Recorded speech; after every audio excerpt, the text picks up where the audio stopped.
Olha essa história. Um rastreador ajudou a polícia a encontrar um micro-ônibus que foi roubado essa madrugada na estrada do Embu-Imirim, extremo da Zona Sul. Esse micro-ônibus vazio estava na garagem, foi levado sem ninguém ver. Aí o ladrão passou com ele por 2 cidades da região metropolitana e por vários bairros da capital. Foi cortando São Paulo. Depois de rodar mais de 3 horas, o bandido acabou sendo cercado. Trocou tiros com a polícia em Pinheiros, que é uma das regiões mais movimentadas da Zona Oeste. A gente conversa com a Ana Brito, ela está na delegacia da Vila Leopoldina, que está investigando esse caso, né, Ana? Foi um susto enorme para quem estava chegando ao trabalho, uma confusão no meio do trânsito, né? Com certeza, Tralha. Imagine se deparar com essa situação no meio da madrugada, você dirigindo em um ônibus passando em alta velocidade com vários carros de polícia atrás dele. Eu conversei agora há pouco com o dono do ônibus e com o pai dele, que contaram detalhes impressionantes dessa história que renderia aí um roteiro de cinema. Olha só por onde esse motorista passou, o que roubou o ônibus. Itapecerica da Serra, Embu das Artes, Francisco Morato, Lapa, Santana, Jabaquara. No Jabaquara, o dono do ônibus conseguiu finalmente encontrar o ônibus e passou a segui-lo e aí dar informações mais precisas para a polícia. Dali em diante, esse ônibus seguiu em alta velocidade, fazendo barbaridades no trânsito. Na Praça Pan-Americana, Tralli, ele passou por cima da Praça Pan-Americana. Fez um monte de absurdos até finalmente ser pego na região de Pinheiros. A polícia cercou o micro-ônibus num dos pontos mais movimentados da região, quase no cruzamento da Rua Pinheiros com a Pedroso de Moraes. O ladrão, que tentava fugir, só parou quando bateu num poste. Antes, já tinha batido em outros carros. Escuto uma sirene e um ônibus se aproximando. Quando eu cheguei, ele pegou, bateu no meu carro e logo em seguida começou um tiroteio, nem tempo de respirar.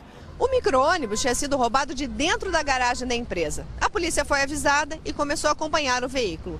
Quando o bandido percebeu que estava sendo seguido, ele começou a dirigir em alta velocidade. E aqui na Pedroso de Moraes, 2 quadras para lá, ele atropelou um policial militar que estava de moto acompanhando a perseguição. Os policiais e o bandido trocaram tiros. O ladrão foi ferido.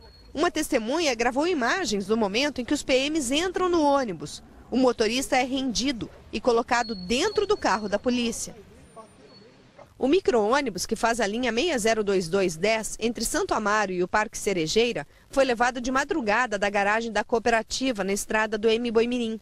Ninguém viu o roubo, mas o GPS instalado no veículo indicou que ele estava em movimento e os funcionários da central de monitoramento chamaram a polícia, que localizou o micro-ônibus. Felipe trabalha num posto bem na frente do local onde o ônibus bateu. Ele viu e ouviu tudo. Eu e mais 3 frentistas corremos ali para troca de óleo, para se proteger, né? Todos se abaixaram ali, aí começou aquele alvoroço, né? Aí ficou aquela loucura, né? Loucura mesmo. Ô, Ana, e a gente já tem alguma informação sobre quem é esse ladrão, o que aconteceu com ele? Porque deu para ver bem a imagem ali do momento em que os policiais levam ele preso, né? Ele está aí na delegacia? Não, não está. Ele vai ser trazido para cá daqui a pouco. Ele foi primeiro para o pronto-socorro da Lapa, mas os 3 tiros que ele levou foram de raspão, então ele não tem nenhum problema agora que precisa ser tratado. Depois foi para o Hospital das Clínicas e ele vem para cá. Daqui ele deve ir para o Centro de Detenção Provisória. Ele apresentou um número de RG porque ele estava sem documento. Então a polícia ainda está vendo se de fato esse número que ele deu é verdadeiro, se corresponde, para saber se ele já tem passagem e por quais crimes. Agora, um detalhe que o dono do ônibus comentou, que pena que esse rapaz, ou que esse senhor, a gente não sabe a idade dele ainda, foi para esse lado do crime, porque ele seria sim um excelente motorista de ônibus, porque ele fez muitas coisas hoje no trânsito, ele poderia ter provocado a morte de muitas pessoas e não fez porque ele dirige muito bem. Então, que pena, né, que ele foi para esse lado. O dono do ônibus também contou que um outro ônibus da mesma cooperativa foi roubado em situação bem semelhante esse ano. E esse ônibus foi encontrado na Baixada Santista. Foi encontrado queimado, toda a carcaça dele queimada e sem as partes de dentro. Então, eles acreditam que esse ônibus pudesse ter o mesmo destino, mas não conseguem entender por que o bandido pega o ônibus e sai dando uma volta desse tamanho, circulando pela cidade inteira, indo para outros municípios, se a intenção dele era roubar, né?